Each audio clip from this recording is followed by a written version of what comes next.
Welcome, everyone. Welcome to Office Hours with Michael Kitces. So, for our discussion today, I want to field another great question that came in. As many of you know, I do. Most of our Office Hours discussions are actually based on questions that come in from the blog. That's the whole point. Like, I'm kind of here in Office Hours. Ask me your questions. Sometimes we do them live, but a lot of the time we take the ones that come in from the website. And so I got a great question from Charlie. So Charlie asked, I'm 29. Sorry, I'm reading his question here. I'm 29, just passed my licensing, working towards my CFP. I'm partnering with an established partner with an established advisor. She's looking to retire in 6 to 8 years, and the plan is for me to inherit her book when the time comes and help her manage it until then. But her office is in a smaller town 40 miles away from me, and I prefer to prospect where I live because it's more populous and more affluent. And so Charlie asked this interesting question: Am I too ambitious, thinking I can work out of this office while prospecting where I live? Should I, reconsider and move closer to the office address? So I think this is an interesting question. I mean, at the most basic level, it sort of raises this phenomenon of like, do you need to live where you prospect for clients? Or like Charlie's in a bind because the job's over there. If he moves over there, feels like he can't prospect where he is, and so now he's trying to figure out: do I live where I was going to prospect, or do I move near the firm? So a couple thoughts on this. Like, one, I feel like I've got to say out of the gate, like, kudos to you, Charlie, for being on a good career path in the first place. I'm definitely one of those people now that supports for the modern advising world. Like, get a job first, work in an advisory firm. Get some experience while you work on your CFP, which it sounds like you're doing. You'll work through your 3-year experience requirement. Just kind of learn the technical skills, some of the relationship management skills. You got to start there, and frankly, that alone might take you a couple years, 2, 3, 5 years before you're really feeling strong, confident in the competency end and the relationship management end before you even get into what I'll call kind of really seriously prospecting for clients. Now, before diving into your question, I feel compelled to note another kind of issue to me that comes out of this question that I feel like you're kind of going two ways on, and I hear this from a lot of advisors coming in a firm, so I think it's worth tackling head on. You said in basically the same message to me, I'm trying to figure out where to prospect. If I move closer to the firm, will I still be able to prospect where I was, or do I have to prospect where I move? But then the whole question started out with, I'm working with this advisor where I'm going to inherit and buy into her client base in 6 to 8 years. So frankly, the first question I have for you, Charlie, is, are you planning on buying her practice, or are you building your own?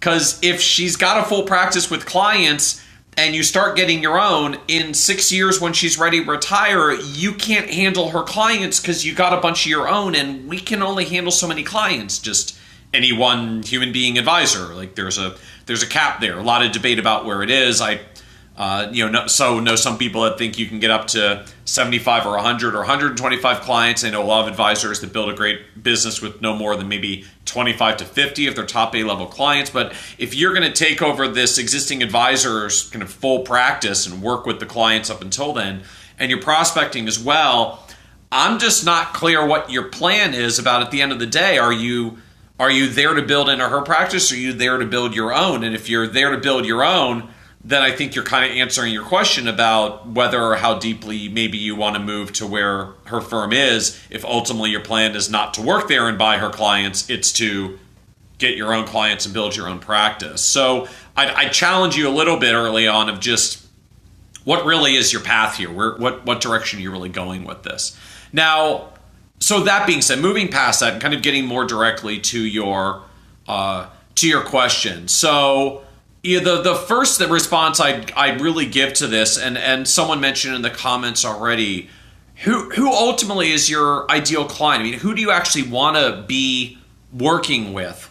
I think there's a lot to be said for prospecting where you live, if that's where the clients are that you want to work with. But I don't know that that's unequivocally necessary either. I mean, you need to be maybe prepared to go where they are if you're going to network in person and meet with them in person. And I suppose there's something to be said that if you want to be the local advisor who's known around town, particularly if you're in maybe a small town environment where you can kind of be the advisor around town, your niche is that town, then there's probably a lot to be said for living there, right there in the town, so that you can really immerse yourself into that environment and build a networking community around it.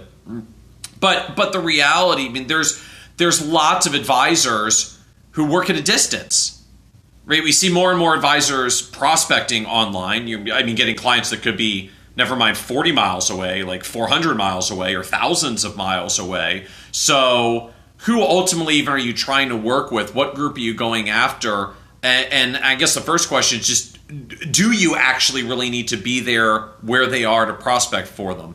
If local town is your angle, your niche, okay, but if you're going to ultimately move in the direction of some other kind of specialization, I don't know that where you live matters very much at all.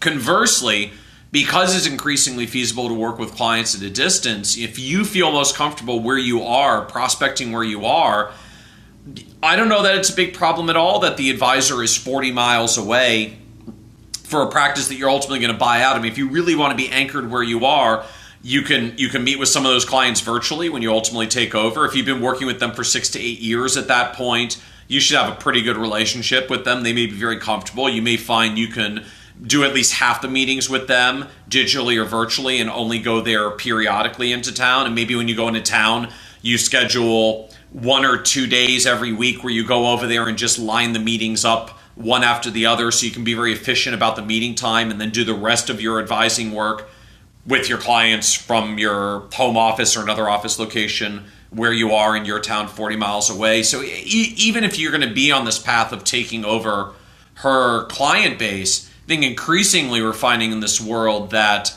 you don't necessarily have to live that close. I mean, if it was 150 or 200 miles and you got to go a long way to meet with the clients when you do want to meet with them, maybe that's a little bit more of a hassle. But frankly, I know advisors that work with clients and then move, and the plan is just, hey, I come back 1 week a month or 2 weeks a quarter and just do a whole bunch of client meetings one after the other when you're there, and then the rest of the time you're still available to clients by telephone and email and video chat, and the video conferencing tools are getting better and better, and there's lots of ways that you work with clients at a distance. So I don't know that it's necessarily a deal killer kind of problem that you want to prospect where you are and buy out this client base that might be in another town 40 miles away. Again, with the caveat, I think the biggest question to me is just, can you actually do both those? Like, just can you literally handle that many clients, or is that just an untenable situation because you'll have too many clients? I mean, you'll end up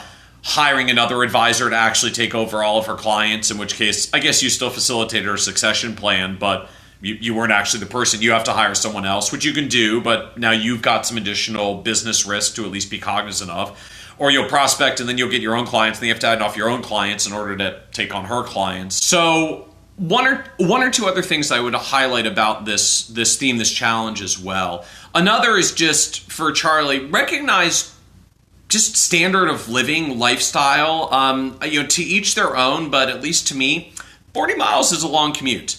I know people that do more and manage to get by that fine, so maybe you're cool with that, but that's a long commute. That's a lot of time, particularly when you're still studying for your CFP. You're still learning everything you got to do in the business. You've got clients to work with, and who knows how many client meetings as you get up to speed with them. And then you're going to tack on, I guess, depending on where you are, 40 miles could be a 40-minute commute, or 40 miles could be like a 2-hour commute, depending on what your traffic looks like. But I challenge you as well to wonder, like, would it be a good idea to move closer to the advisor, never mind the rest of the prospecting stuff, but just so that your commute is more reasonable? I mean, if the reality is maybe you want to do a prospecting event or two a month, or doing some networking stuff, live where the firm is, because that's your daily commute. And if you want to do 2 networking events in the other town where you are right now, go back and do a networking event once or twice a month, or every few months, or however often it is. And then in 3 to 5 years, if you decide you really want to go full steam down that prospecting road, you can decide if you're going to move back there then, or move away from the existing advisor's firm, or make that split. But I suppose in essence, part of the point here is just you recognize you don't really have to ultimately decide all of this yet. I mean, I'd encourage you to think about what the path and the plan is, because frankly, if you don't really, like, mentally, you're already 1 foot out the door, you're not really going to move through with this succession plan, and you're already working on your plan B of prospecting for your client somewhere else, I'd encourage you to have that conversation sooner rather than later, because that's a really harsh thing for the advisor that you're buying a practice from. If she thinks you're her exit plan, and in reality, you're already planning to leave in a couple of years. So at least be upfront on that end. But, if you're just not sure ultimately what the path and the direction is, which is fine, you've got time, you got a multi-decade career in front of you, you don't have to come to a conclusion yet. That's okay. I'd focus on finishing your CFP, meeting these clients, learning how to do financial planning well from an advisor that you're going to work with and, at least in theory, grow in our practice.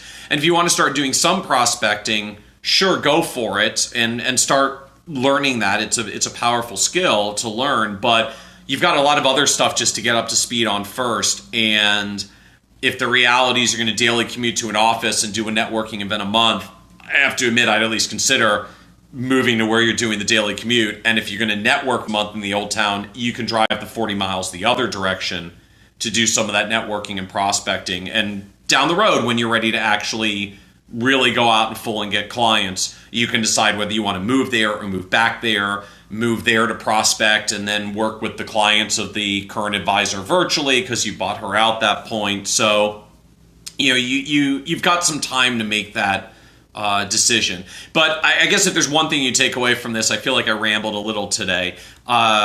Just recognize you really, I think, don't have to physically be where your clients are to prospect, unless truly your niche is like, I'm the local guy in that region. And some of that just depends on where you are. I'm in the Baltimore, Washington area. There's about 9 million people in our metropolitan area. There's no one that's like the guy that works in a particular town, because it's just so dense with people and advisors. Now, I know for a lot of advisors I know in the Midwest in a smaller town environment, that's feasible and you can be the person. So if your niche is going to be you're the advisor in town and that's really viable for you, I'll acknowledge you probably have to live there to really kind of own that niche. But short of that, I don't know that that's necessarily an issue for you, or at least not yet. It's a decision you can make in a couple of years when you have crossed some of the rest of the just work you've got to do between now and then of finishing your CFP,